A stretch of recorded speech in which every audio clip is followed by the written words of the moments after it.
যারা উপস্থিত হয়েছেন বেশিরভাগই ইমাম সাহেব এবং সেই সঙ্গে আরও যারা আছেন তারা যথেষ্ট সম্মানীয় ব্যক্তি।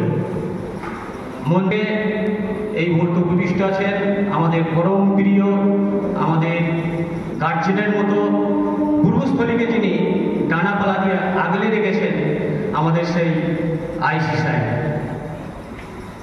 মঞ্চে উপস্থিত আছেন পূর্বস্থলী 2 নম্বর ব্লক ইমাম সংগঠনের সভাপতি তরুণ তুর্কি নেতা মৌলানা নাসির উদ্দিন সাহেব। সকলকে আমার পক্ষ থেকে আন্তরিক ধন্যবাদ, শ্রদ্ধা, শুভেচ্ছা, ভালোবাসা এবং ঈদুজ্জোহার অগ্রিম শুভেচ্ছা জানাচ্ছি। এটা মূলত ঈদুজ্জোহাকে কেন্দ্র করে অ্যাওয়ারনেস প্রোগ্রাম অন কুরবানি। বড় দুঃখের বিষয়, আমরা তো অ্যাওয়ার্ড ছিলাম 1400 বছর আগে থেকে আমরা অ্যাওয়ার্ড ছিলাম। আমাদেরকে নতুন করে অ্যাওয়ারনেস প্রোগ্রামে যোগ দিতে হয়নি বা অ্যাওয়ার্ড হতে হয়নি। আজকে আমাদেরকে এই অ্যাওয়ারনেস প্রোগ্রাম করতে হচ্ছে কেন? এর মূলত একটা মূল কারণ, আমাদের যে কেন্দ্রে সরকার আছে সেই একটা ফ্যাসিস্ট সরকার দেশে একটা বিভাজনের রাজনীতি নিয়ে এসেছে, যার জন্য এক শ্রেণীর মূর্খ মানুষকে একটা সম্প্রদায়ের বিরুদ্ধে লেলিয়ে দিয়ে একটা অশান্তির বাতাবরণ তৈরি করতে চাইছেন। সেটা কিন্তু আমাদেরকে সকল জাতি ধর্ম মিলে সকলকে এটা প্রতিহত করতে হবে। আমরা তো অ্যাওয়ার আছি 1400 বছর আগে থেকে, আমাদের তো কোনো ঝুট ঝামেলা ইত্যাদি কোরবানি প্রোগ্রামে হয়নি। আজকে কেন হওয়ার আশঙ্কা হচ্ছে? যাই হোক, আমি বিদ্রোহী কবি কাজী নজরুল ইসলামের একটা মহান বাণী দিয়ে শুরু করি। এমন জীবন তুমি করিও গঠন, মরিলে হাসিবে তুমি, কাঁদিবে ভুবন। অর্থাৎ আমাদের জীবনের মানটা, আমাদের জীবনের যাত্রাটা, আমাদের জীবনের পথটা এমনভাবে তৈরি করতে হবে যেন আপনার মৃত্যুর পর অনেক মানুষ আফসোস করে যে না, ওই মানুষটা ভালো ছিল, ওই মানুষটা ছিল বলে আজ আমার অনেক কাজ হয়েছিল, এ কাজ হয়েছিল, শেষে যেন কষ্ট পায়। আর আপনার মৃত্যুর পর যদি মানুষ হাততালি দেয় যে মালটা গেয়েছে ভালো হয়েছে, আপনার জীবনটাই বৃথা, আপনার জন্মটাই বৃথা। দেখুন, এই ধর্ম নিয়ে মূলত কারা বাড়াবাড়ি করে? What is the meaning of religion? What is the meaning of religion? এর মানেটা যারা বোঝে না, অর্থাৎ ধর্ম কি, ধর্ম মানে কি, এই মানে যারা বোঝে না তারাই কিন্তু সমাজে এই বিভাজন, দাঙ্গা হাঙ্গামা ফ্যাসাদের মূল কিন্তু কাণ্ডারি। ধর্ম কি? Believe in good and god, ভালোর প্রতি এবং ঈশ্বরের প্রতি আপনার নিজেকে উৎসর্গ, এটাই হচ্ছে ধর্ম। আমাদের ধর্মে কি বলা আছে?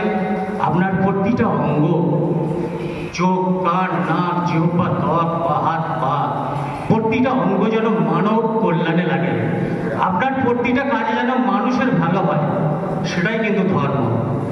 আজকে কি হচ্ছে? বিভিন্ন জায়গায় বোম ফেটছে। কি করছে? আল্লাহু আকবার বলে বোমটা ফেঁকে দিচ্ছে।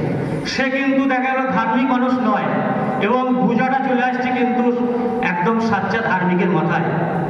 ওই মানুষটা যেহেতু আল্লাহর নাম নিয়ে বোমটা ফেঁকলো, এই বিষয়টা কিন্তু আমাদেরকে নিজে নিজে লক্ষ্য রাখতে হবে, তাদেরকে প্রতিহত করতে হবে, তাদেরকে সমাজ থেকে বিচ্যুত করতে হবে এবং শাস্তি দিতে হবে। কারণ সে আল্লাহর নাম নিয়ে একটা খারাপ কাজ করছে। ইসলাম কোনোদিন খারাপ কাজ করতে বলেনি।